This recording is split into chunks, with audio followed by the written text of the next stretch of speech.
All right, welcome everyone to the Instruction Section's Teaching Method Committee's virtual event, Enabling the Teachable Moment, Motivating for Learning Readiness. Today's presenter is Laura Saunders.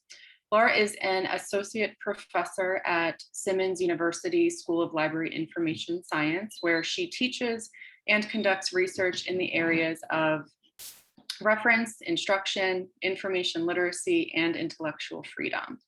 She has a strong interest in the connections between information literacy and social justice issues, as well as the impact of mis- and disinformation. Her most recent books include Reference and Information Services, an Introduction in the 6th edition, co-edited with Melissa Wong, and the open access textbook, Instruction in Libraries and Information Settings, an Introduction, co-authored with Melissa Wong. Her articles have appeared in a variety of journals, including College and Research Libraries, the Journal of Academic Librarianship, and Communications and Information Literacy. Laura has a PhD and a Master of Library and Information Science, both from Simmons College, and a Bachelor of Arts in English Literature from Boston University. She serves as a trustee for the Somerville Public Library in Somerville, Massachusetts, and she is the 2019 recipient of Simmons University's Provost Award for Excellence in Graduate Teaching. So welcome, Laura. Thank you so much for presenting today. I will stop sharing so that you can share your slides. As you have questions during Laura's presentation, just put them in the chat. There will be time at the end. We will make sure that she can answer everybody's questions. Great. Thank you, Samantha and Lois and everyone. I'm really excited to be here, and so thank you for coming. So as Samantha mentioned, my name is Laura Saunders. I'm an associate professor at Simmons University School of Library and Information Science, and I teach mostly in the areas of reference and user instruction, and mostly in academic libraries, although as Samantha also mentioned, I'm a trustee of the public library here in Somerville, Massachusetts, where I live. And so I really try to keep my hands in different kinds of libraries. So as Samantha had mentioned, you can feel free to put questions in the chat. And there will be definitely plenty of time for questions and discussion at the end of the session. But they will also stop me if there's a question as we go, especially if it's something relevant, so that I can answer it sort of in context rather than waiting for the end. All right, so let's get started. Just quickly to kind of give you a little bit of an agenda and what to expect for today. I'm going to start with just a little bit of a few definitions to kind of make sure that we're all on the same page about what we're talking about. And then I'm going to talk a little bit about learning. Sort of one of my premises for today's discussion is that if we understand a little bit better how people learn, it's going to be easier to try and meet them where they are and to enable that teachable moment and get them to a point where they're ready to kind of engage with us and engage with whatever content we're trying to teach them.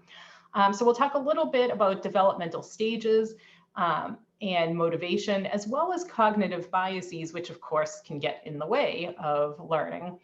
And then I want to just talk a little bit about resistance and an asset. And what I mean by this is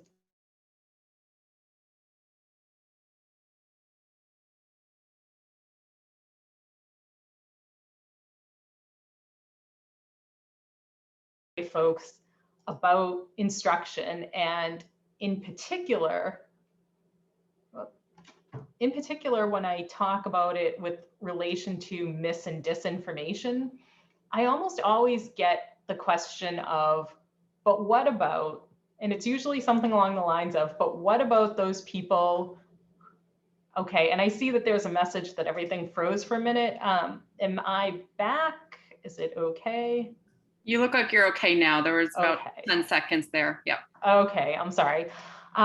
So what I was saying is that part of the motivation for developing this, this presentation and this whole idea of enabling the teachable moment is that whenever I do webinars or presentations for librarians about teaching, and in particular, I would say, especially when I'm talking about things like mis- and disinformation, I almost always get that question of, but what about? And it's usually framed as, but what about that person who just doesn't want to hear it? What about that person who just isn't willing to engage? And I think that's a completely legitimate question. But I also think that sometimes, at least, the onus might be on us for reframing our approach so that it's not about the person who doesn't want to learn. It's just more about the person who wasn't ready to learn, and that we might be able to help them to be ready. So I'll talk a little bit about that. And then finally, just touching on considering what outcomes we're looking for. And again, this might vary depending on exactly what the instruction session is, who we're working with, and so on. Just a couple quick notes too before we get started. In a lot of cases, I'm going to be framing this as though we're teaching someone in a one-on-one encounter, talking to someone at a reference desk or in a a research appointment or something like that. But most of the techniques that I'm talking about should translate to a larger classroom as well. The idea is just often we are, when we're talking about resistance, it's often one person who is maybe not, quote unquote, not getting it. And so, I'm going to be talking about working with that individual. But again, I think a lot of these techniques should translate to the group or classroom setting. But at the same time, I do want to just acknowledge that there are challenges in working in a group and classroom setting when there is one person who is not engaging or one person who, again, quote unquote, isn't getting it. Because then we're trying to balance, the flow of the instruction and the people who are ready to move on to something else with somebody who isn't ready. So I do want to just acknowledge that. And again, I've got some techniques that I'll talk about at the end that hopefully should be helpful with that. And then finally, I just want to acknowledge the challenge that, many of us are limited in our instruction to one-shot, invitation-based instruction sessions where we are a guest in someone else's classroom and where we don't necessarily have a lot of time to build a relationship with students or even necessarily to find out a lot about their background knowledge and things like that. So again, I just want to acknowledge all of those limitations and just point out that there are still many things that we can do, even in the moment, even in a one-shot session, which might help to enable the teaching moment. All right, so what exactly is the teachable moment? The teachable moment is defined by Drew as something that occurs when an individual develops a natural curiosity about a topic, or an event occurs that acts as a catalyst for learning. Now, a couple of things you might notice about this definition is that there's a lot that kind of sounds spontaneous about it, right? There's a natural curiosity about a topic, or something occurs that kind of spurs learning. And this sort of spontaneousness that's often associated with the teachable moment might lead us to ask whether or not you can really plan for a teachable moment. And in fact, as I was preparing for this session, there were a lot of people, there's a lot of writing out there that tends to say you can't, right? That the teachable moment really is just a spontaneous thing. You can't plan for it. The only thing you can do is notice it when it happens. I would argue that that may not be necessarily true, that I think that there are things we can do to at least be prepared for the teachable moment as it comes, but maybe, again, to help facilitate it or enable it. So let's talk a little bit about what some of those things might be. I think the first thing is just to recognize developmental stages in the students or the learners that we're working with. And again, I think that this can be really important because not all of our students are going to be in the same place. And one of the things that I find challenging about a lot of learning theories that focus on development is that they're often couched in terms of age, right? So there's, like Piaget is a great example where everything is tied to a specific age range. So, from age birth to 2, the child should be acting this way. And from, 2 to 7, they should be doing these things. And the problem is that we don't all develop in exactly the same way at exactly the same time.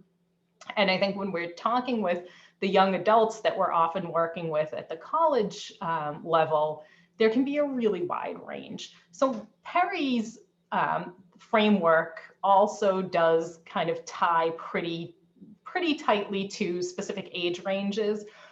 But I think that if we put the age ranges that Perry suggests aside, and they do kind of extend into young adulthood more so than, say, Piaget's, but I think if we put those age recommendations aside, Perry's framework can be pretty helpful for thinking about how people learn and how we might interact with learners. Because one of the things that Perry points out is that as people are developing their sort of cognitive and analytical abilities, they tend to pass through stages. And in one stage, they tend to really focus on the idea that there is right or wrong answers to everything. Like everything has a right or wrong answer. And in those, at that stage, they're often waiting for someone to give them the right answer. Or, you know, in a classroom setting, if there's a test or even just a discussion question, they might feel like it's almost like a trick, right? That they have to try and guess the right answer. You know, an open-ended discussion question isn't really, to their mind, open-ended. It's just you're checking to see if they can guess the right answer. But as they move from that stage, they'll get to a stage where they start to recognize that there's more complexity, and they start to recognize that there's nuance and that there may not always be right or wrong answers.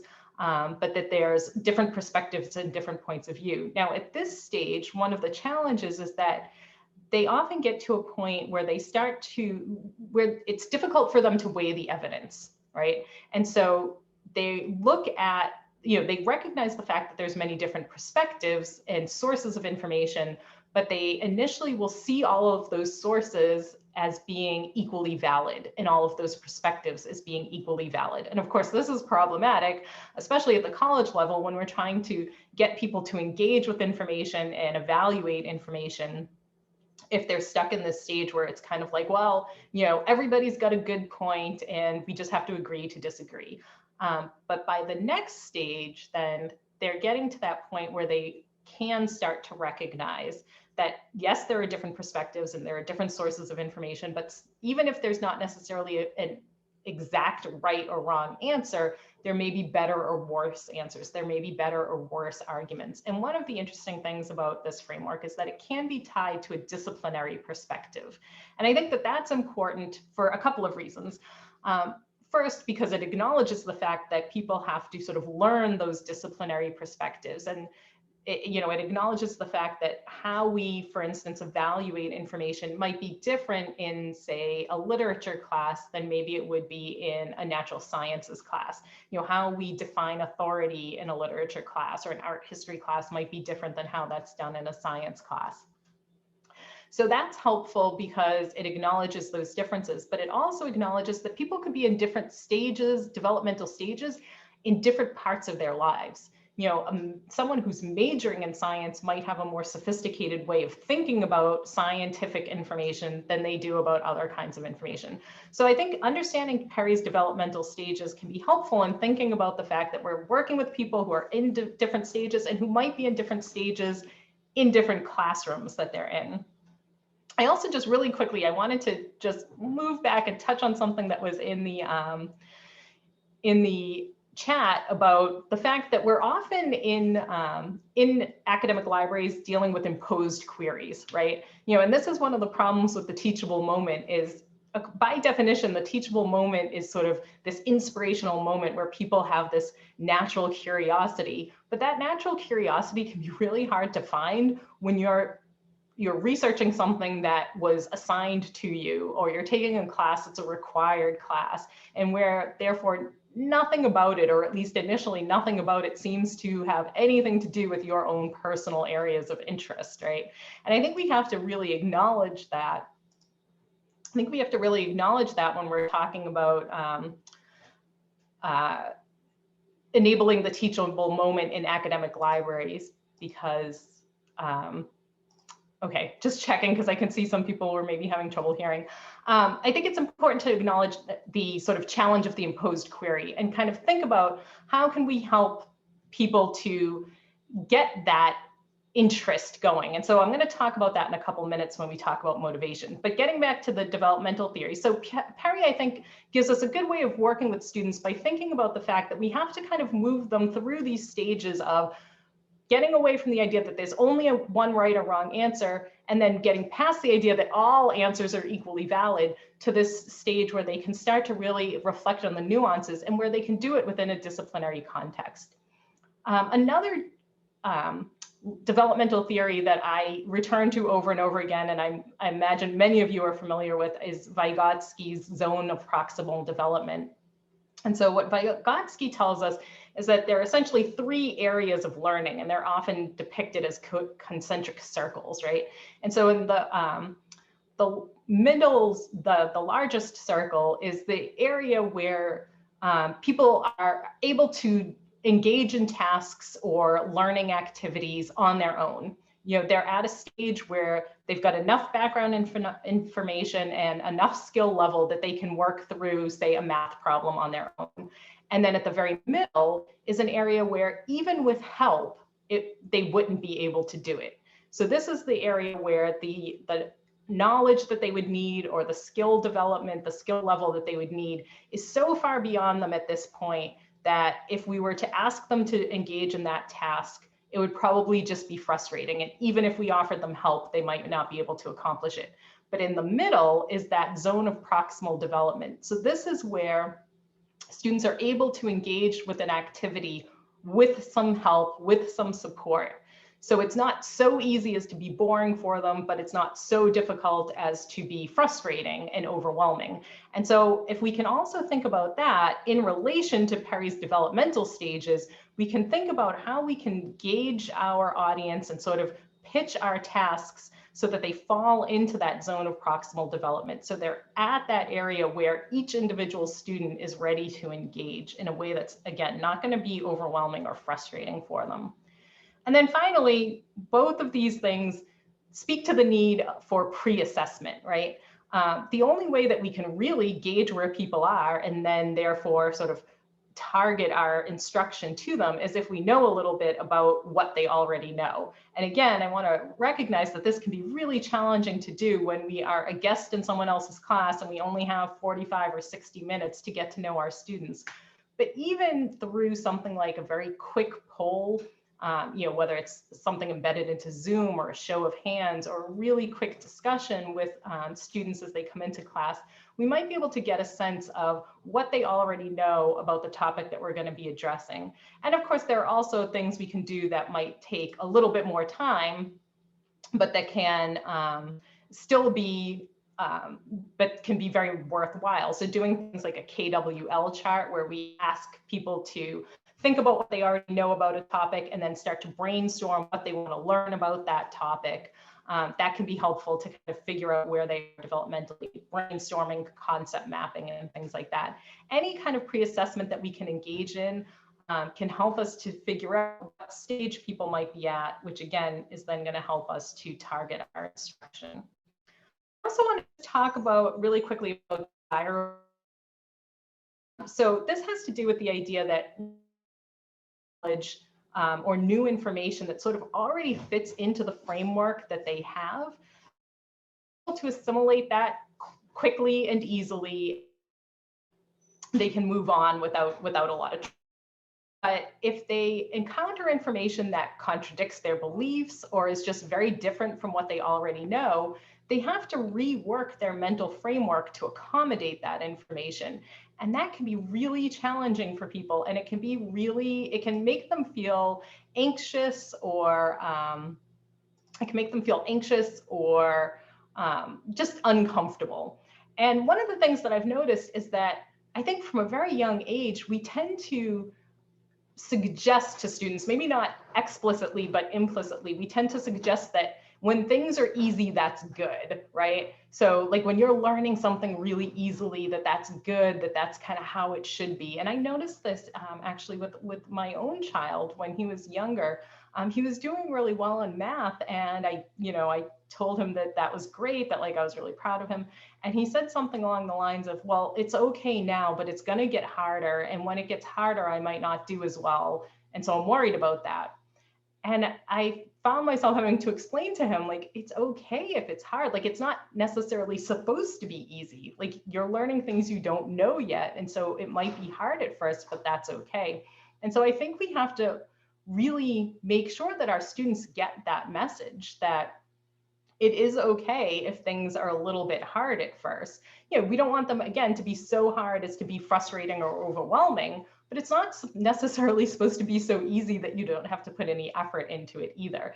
And so helping students to understand that a little bit of discomfort, that a little bit of effort is actually a good thing, because that means that the learning is really happening.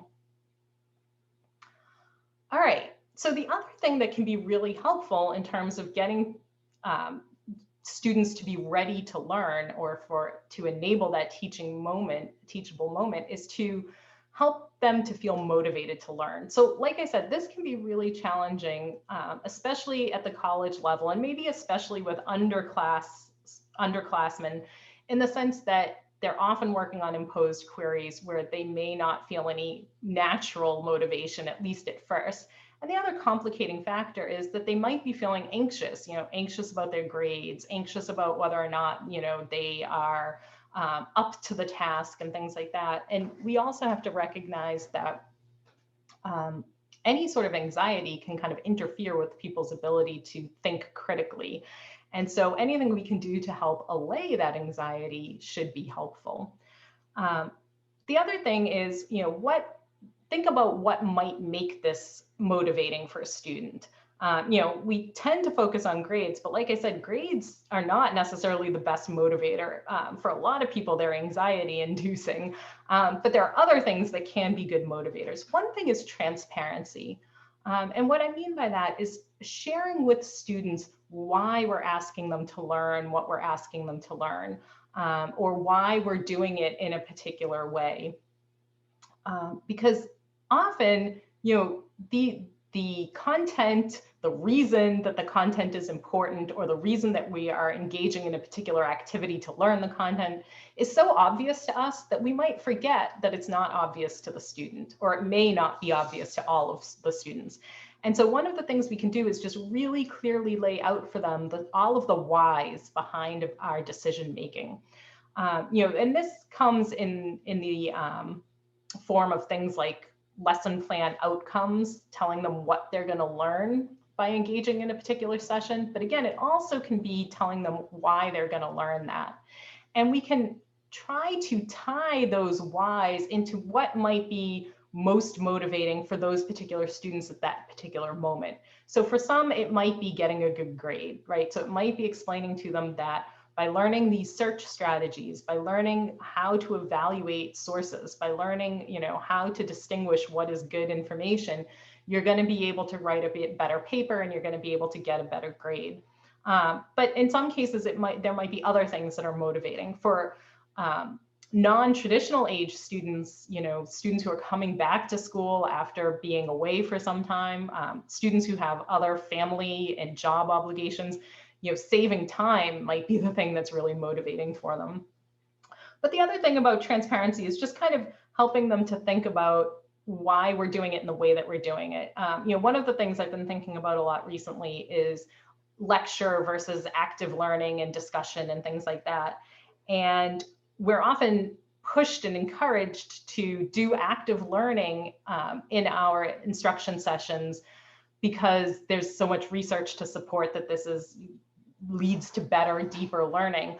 But in some cases, our students aren't necessarily engaged in active learning. We might find some students who are a little bit resistant to it. And like I said, especially when we're thinking about Perry's developmental stages, they might feel like, you're the expert, you have the right answer, why don't you just tell it to me instead of making me, jump through these hoops? So again, we can be transparent in terms of explaining to them what they're going to get out of this activity and why we're approaching it in that way. Another area of motivation for many students is relevance. And again, this is something that might be clear to us, or might be clear to the, the faculty member whose class we are lecturing in, but it may not always be clear to the student, right? Why is it important to learn what we're learning? What relevance does it have to my life? And again, we can think about this at different levels. So in other words, there might be relevance in terms of what it's going to do, what this knowledge or skill is going to do for you right now, right? And in that case, in a lot of cases, I would imagine students are going to understand that. They're going to understand that learning these search techniques and learning this evaluation criteria is going to help me get through this paper. Perhaps more important is helping them to understand how this is relevant beyond this particular class or this particular paper, right? So helping them to think about how these skills are going to serve them in their larger life, on their career paths and things like that. Because when students can kind of see how they're going to be able to transfer what they're learning to other contexts and how it might help them in terms of getting a job and things like that, that can often be motivating as well. And then finally, one of the other ways that we can help students to kind of spur their motivation is to activate background knowledge and facilitate connections between what they already know and what they're learning now. And again, this gets back to those developmental frameworks, because typically people are moving in, across different stages. And even when they're learning something completely new, and even when they're at that stage of having to accommodate new knowledge, they can often do that better and more easily when they can connect it to something that they already know and they already understand. Just as a very simple example, in one of my classes this past week, I was having students do what I was calling a 3-minute instruction session. So they could pick any topic they wanted, and they were supposed to teach us how to do something. It did not have to be scholarly or library related. So one student was teaching us how to make a good crepe. And she started off by saying, you might be familiar with pancake batter or waffle batter, and here's how crepe batter is different. And she made those kind of clear explanations. And I thought that was a great example of making a connection between what a learner might already know and then what you're trying to teach them now, so that they can kind of help move them along those developmental stages. Okay. I also just want to pause for a minute and talk about recognizing barriers. Again, like I said, often when I'm talking about mis and disinformation and teaching instruction sessions where we're helping people to evaluate mis and disinformation, and especially if we're touching on anything that might be sort of politically fraught, right, like vaccinations or things like that. As I said, I sometimes get pushback from librarians who will say things like, but what about those people who just don't want to hear it? And one thing I'd like to just kind of touch on are some of the things that might be getting in our learners' way. What are some of the things that might be making it challenging for them to learn? One thing that I think we're talking about a lot in the library field right now, and that I think it's really good that we're recognizing, is cognitive bias. Cognitive bias is essentially that phenomenon that we all people tend to sort of naturally gravitate towards information that is going to confirm what they already believe. So confirm their sort of existing worldview. And sort of conversely, they are often going to be resistant to information that challenges that worldview or challenges what they already know. So in particular, if we're in an instruction session where we might be teaching something that some students might find challenges their beliefs, then cognitive biases might be getting in their way. So one of the things that we can do is just help people to kind of recognize their cognitive biases. And at least initially, I think it's probably helpful to do this in a very general way, rather than, identifying an individual and saying like, well, obviously, clearly you are being swayed by your particular individual biases, but really to just talk to students generally about cognitive bias and how it might be getting in their way, helping them to realize that this is something that happens to everybody, right? That it's a natural thing. It doesn't mean that they're a bad person, or it doesn't mean that they're not smart. This is something that happens to everybody, but that it's also something that we can exercise a little bit of control over, right? So in this way, kind of getting students to think in terms of empowerment and agency, right? Getting them to think about, by slowing ourselves down a little bit, by asking good reflective questions, by doing some background research or some fact checking, that we can mitigate those cognitive biases and get to better information that then will lead us to better outcomes, you know, whatever those outcomes are, whether it's writing a better paper, getting a better job, etc. Another thing that I think we have to notice is just our students' bandwidth. And I don't necessarily mean just technical bandwidth, although that has, especially now that we're doing so much learning remotely, it's not necessarily just technical bandwidth, but also like cognitive bandwidth and emotional bandwidth. And again, I think this is something that we are spending some time talking about, both in library science and in higher education in general. Which is so important, especially right now during a pandemic, right? But just recognizing that many of our students, a far larger proportion of our students probably than we would even imagine, are in very vulnerable positions right now. You know, we have students who are food and housing insecure. We have students who are trying to work jobs to pay for school, and who may also be in caretaking roles at home, right? I know I have, there are lots of students at our school at the undergraduate level in particular who are, you know, especially in this past year where a lot of their siblings were learning from home and things like that. Our campus was completely closed. So our students were also learning from home, that they may have been in charge of their younger brothers and sisters and helping them with their remote learning. And, you know, again, I focus on undergraduates because to some extent we might expect that with graduate students. You know, often they are adults and they do have jobs outside of work and they are paying for themselves to go to school and they may be in caretaking roles. But for undergraduates, especially traditionally aged undergraduates, it can be harder sometimes to just remember that they may be dealing with these additional situations that are putting a lot of pressure on them. And when you're expending a lot of your energy just trying to make sure that you and your family are going to have dinner that night, you know, or trying to make sure that your 7-year-old sister is getting her homework done, or, you know, also talking about technical bandwidth. I mean, unfortunately, I have already run into some technical issues, as you saw at the beginning of this presentation, that my screen froze and so on. And, you know, I am a privileged person with some pretty good technology at home. But if I'm running into those problems, again, you can imagine that we're dealing with lots of students who may be trying to do all of their coursework from their phone. You know, we certainly know that there are plenty of people who are sitting in the library parking lots at night in order to get on Wi-Fi and things like that. So I know I'm not telling you anything you don't already know, but I do think it's important to just remind ourselves that our students are often dealing with a lot of these things, and in this past year, perhaps more so than ever. And so just recognizing the way that those things may be getting in the way of their learning, and maybe just trying to give them a little bit of space and a little bit of support where we can, even if sometimes that's just acknowledgement of how challenging it's been.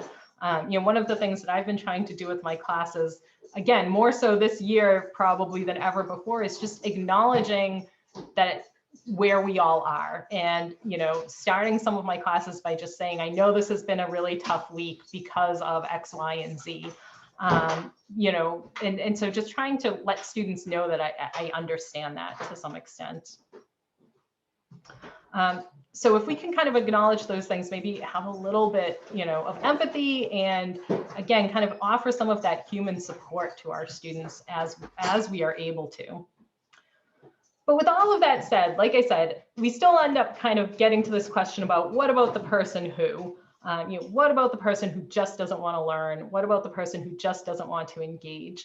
And so, you know, I think we can ask ourselves, are we sometimes running into resistant learners, right? Are we sometimes running into people who really are kind of digging their heels in, who aren't willing to kind of listen to all of these different, you know, frames that we're trying to offer them and stuff like that? So I want to start by saying, let's assume good faith for now. I'm going to circle back around in a minute, but for now, let's just assume that for many of our learners, they are approaching this in good faith. They are just, again, faced with some of these intervening variables, whether it's those bandwidth issues that I was talking about, whether it's their cognitive biases, whether it's anxiety, that those things are getting in their way. So maybe we can start by just kind of reframing this a little bit so that we're not thinking about them as problem students or difficult students or resistant learners, but we're kind of thinking about it as, here's a situation, here's a challenging situation, and how can we approach it so that, again, we can try to enable that learning, that teachable moment. And I think one of the important things we can do is try to engage without judgment. And like I said, depending on the content that we're teaching, this may or may not be so difficult to do. If we're in a classroom where our main goal is to teach people how to use Boolean operators, there's probably not going to be a lot of judgment going on. There may be in terms of some of the examples that we use, but for the most part, that might not be so difficult. But again, if we're starting to get into things like evaluating information, and if in doing that, we're focusing on things that might be controversial, like vaccine safety or climate change or things like that, then it is going to be a little bit more important to try to reserve judgment, even when we're working with someone who doesn't seem to be really thinking critically about the sources or pushing back on some of the criteria. So I think one thing we can do is start by asking some open-ended questions, right? So one of the things that I think is often helpful is to just kind of get people to talk about, well, what makes you think why are you thinking this way? Like, what are you thinking? What is making you think that? Tell me about. And some of this also depends on how we phrase these things. Like, if we say, why are you thinking that? The tone in which we say that could certainly sound judgmental, right? But if we say something like, well, talk to me a little bit about what you're thinking here. Talk to me about why you're choosing these sources over other sources. So kind of asking open-ended questions, getting students to talk with us about what their thinking is. Not only are we getting them to articulate, and that hopefully will kind of force them to think through their positions, but we're listening to them. And in some cases, some people who might be showing some resistance are often doing that because they feel like their perspective hasn't been acknowledged, or they are feeling like by giving them information that conflicts with what they already think, we're saying that there's something wrong with them or wrong with what they think. So again, by kind of being open-ended, we can acknowledge where they are. Again, not necessarily saying that that their answers are right, but just kind of acknowledging, okay, so this is where you are in your thinking. Let's work on this together, kind of thing. Acknowledging effort. And I think that this is important as well, because one thing that is very dismotivating for people is when they feel like they're trying and they feel like they're not getting anywhere. And we can think about this also as like that growth mindset versus a fixed mindset, that some people will feel like if they put effort in and it doesn't pay off, then it's not even worth trying anymore. So acknowledging people's effort and using that framing of, all right, you're not quite there yet, but you're on the right track, or, I'm really impressed with how you're working through this, or things like that. Encouraging critical thinking. I think this is something that most of us already doing most of the time, but, sometimes students are going to need a little bit of help with this, right? So again, sometimes it means asking those reflective questions of them about, all right, well, tell me why you're thinking about this. Tell me why you're choosing that source, and so on. And then finally, focusing on the information over the people. And again, I think this is something most of us would do anyway, but I do think it's important, because I think sometimes when we get into those more controversial areas where there are higher emotions, even if we as the instructors are being very careful not to single people out or, belittle their way of thinking or something like that, it's certainly possible that it could happen in, student to student, peer to peer kind of interaction. And so really trying to refocus on the information and the sources, and thinking about why we would value some information over others, thinking about the criteria that we apply and things like that, rather than making people feel like we're judging them and their beliefs.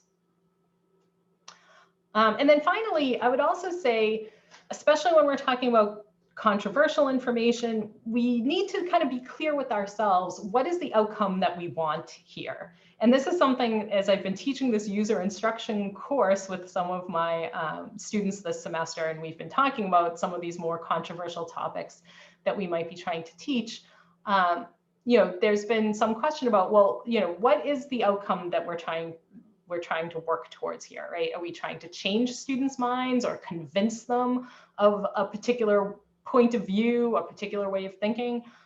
Is it enough to kind of feel like they're taking steps in the right direction, even if they haven't, gotten there completely yet?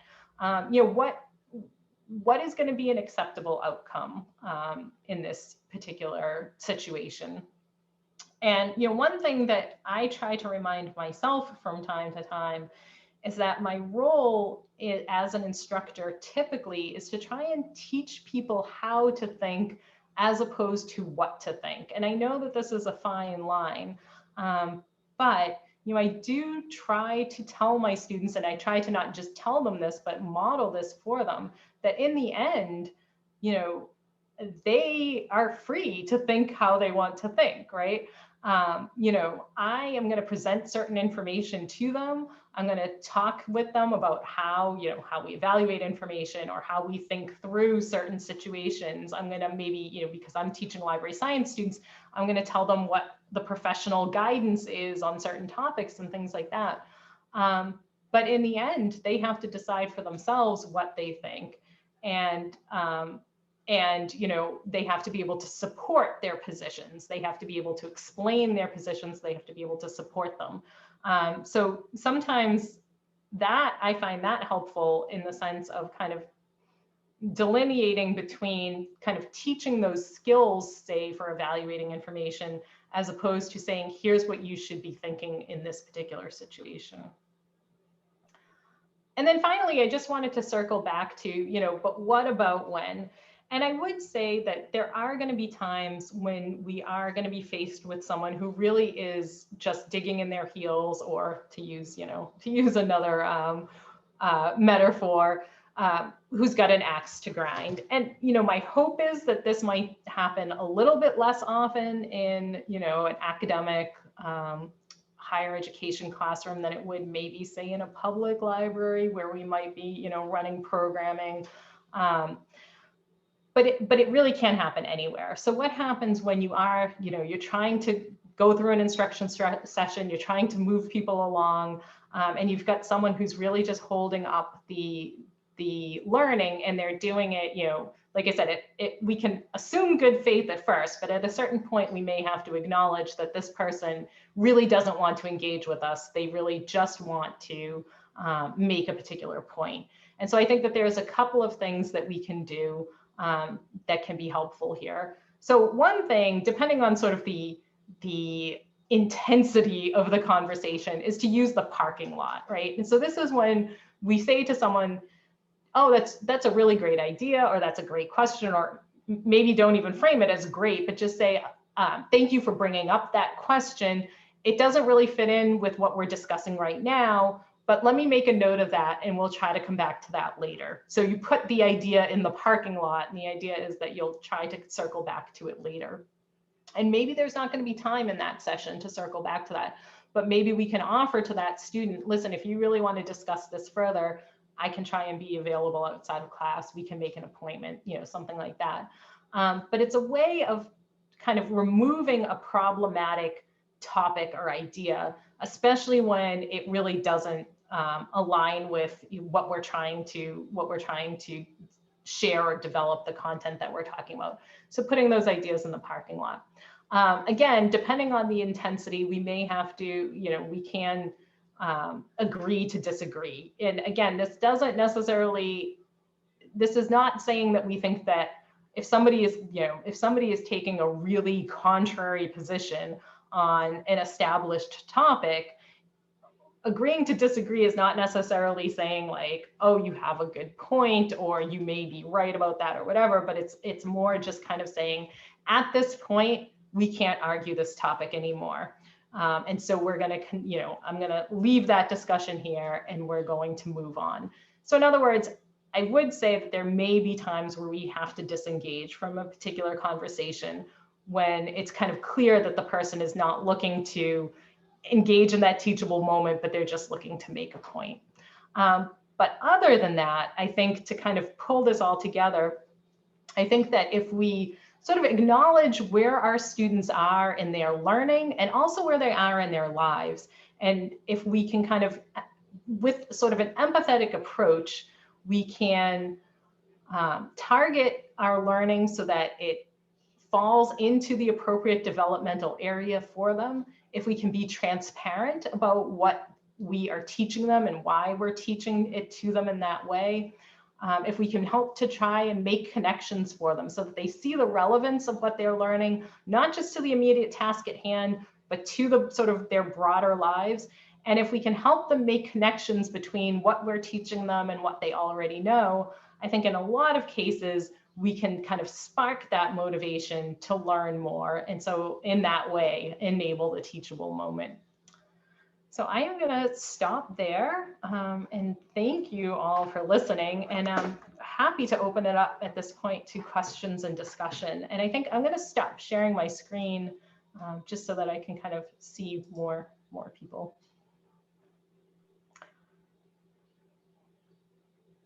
Thank you so much, Laura. That was great. I don't know if you saw, there was one question that came in a little bit earlier. You may have addressed it, I missed it, but they asked, are there any assessment tools that you are aware of that diagnose which peri-stage students are in? Oh, that's a great question. I don't think there's one specific tool, because the idea with Perry's developmental stages too, like I said, is they're sort of disciplinary within a disciplinary context.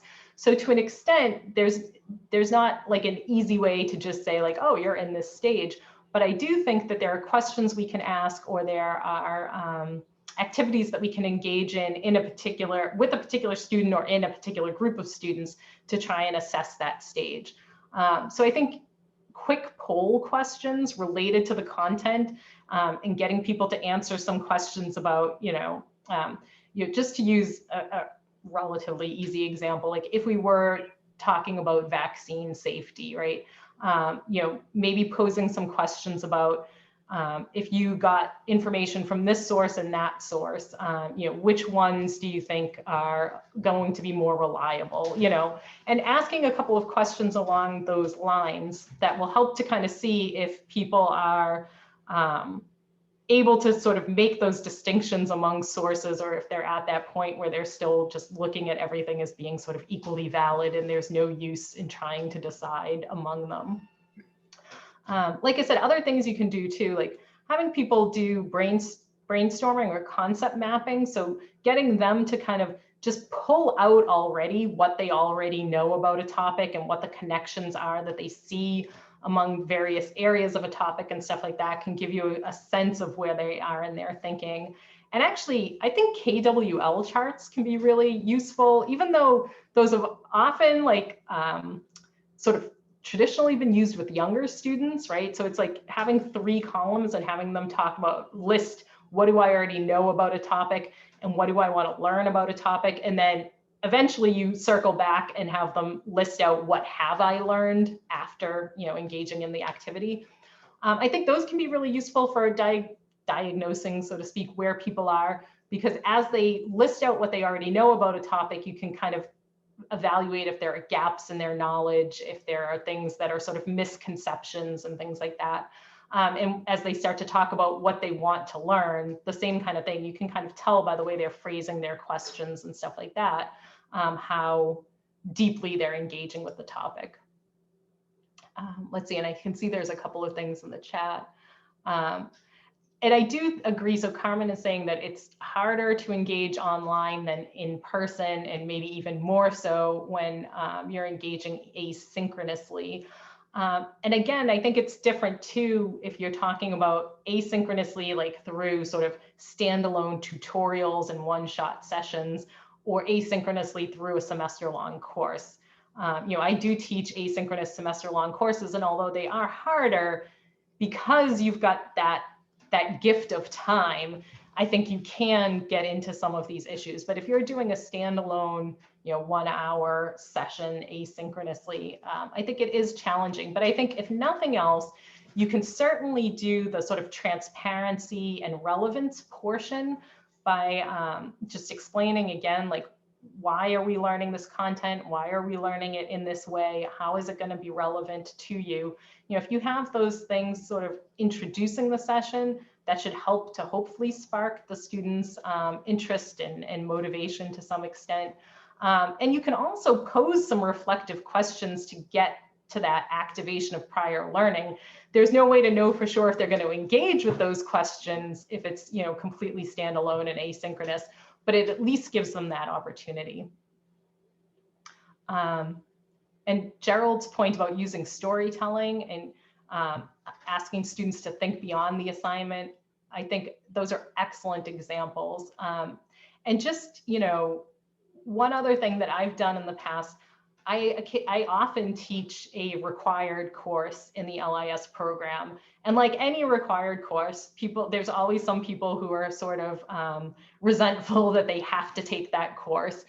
And I used to spend a lot of time the beginning of the first class explaining why is this course required? Here are all the reasons why we've made this a required course, et cetera, et cetera. And you would see people's like eyes glazing over. And so then at a certain point, I kind of started flipping it around and I started asking them, why do you think this course is required? What do you think you'll be able to do with this information once you've gone through the class? How might you apply it regardless of what career direction you go in? And getting them to answer those questions, forcing them to think through why this is happening, and also listening to each other as opposed to me all the time. That seemed to be helpful in terms of getting them to think about not just the relevance and so on, but also kind of getting them to feel a little bit more motivated about what they were going to learn.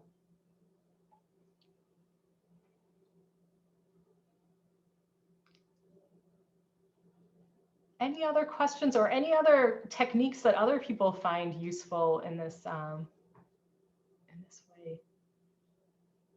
Oh, and I'll just point out that Samantha put a survey for this event in the chat. Yep. So please, if you can just look at the chat and click on that link to fill out the survey, that would be great. So Angie asked, so the point about emotional bandwidth and strategies for surfacing this. This is tough, absolutely, because students may not necessarily want to share where they are emotionally, right? So one thing that I did in my class last fall, so this was like, really quite at the height of the pandemic, is that I just gave the students an anonymous survey and I asked them, if there were certain things that they were concerned about, certain things that they were worried about. I did ask them if anybody had any housing or food insecurity, but again, it was all anonymous, so I wasn't going to follow up with people. I couldn't follow up with people individually, but it helped alert me to where some students may be having some issues, and then I was able to share some resources with the class.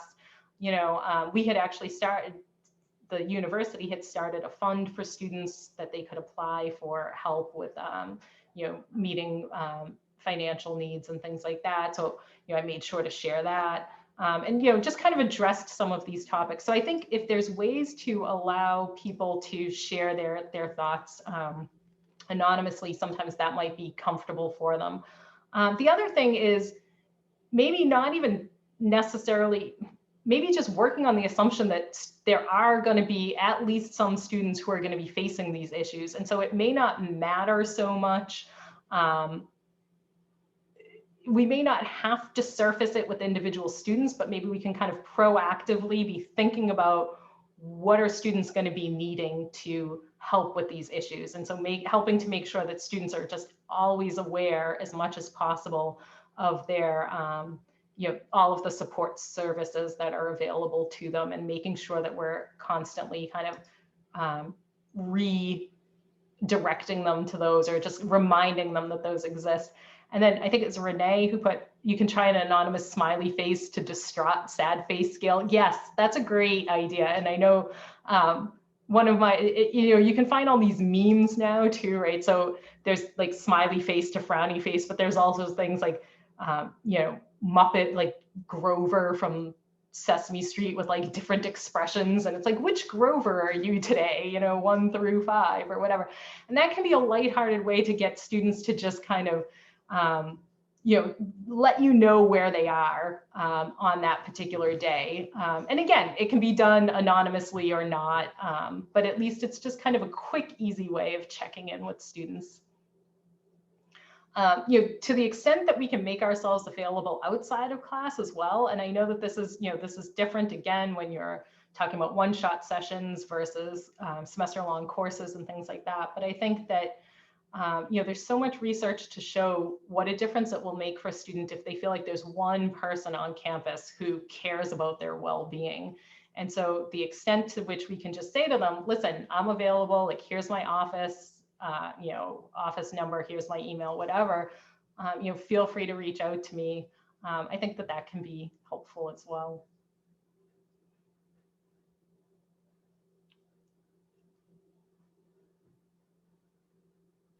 Looks like you got one more question about a citation to Drew early on. Yes, I did put, it is at the end of the slides. And I sent the slides to you, Samantha, did I? I think I did. It may have been to Angie. We can get to know. And I will send them again, but actually, let me just, I can put it into the chat right now because I've got the slides up still. So there we go. All right, there we go. Excellent.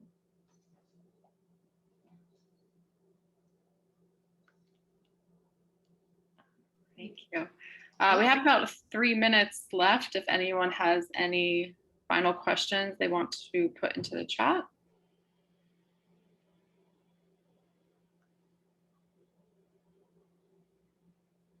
I'm going to put our survey in one more time. Just if you have a chance to fill it out, it's very, very fast. Thank you again, Laura. This was really interesting. Yeah, that was great. Well, thank you so much for having me. It was really, it was nice. And yes, the idea of storytelling, absolutely. I think that's great. Great. Well, thank you, everyone. Yes, I think people are filtering out. Thank you for attending. Thanks.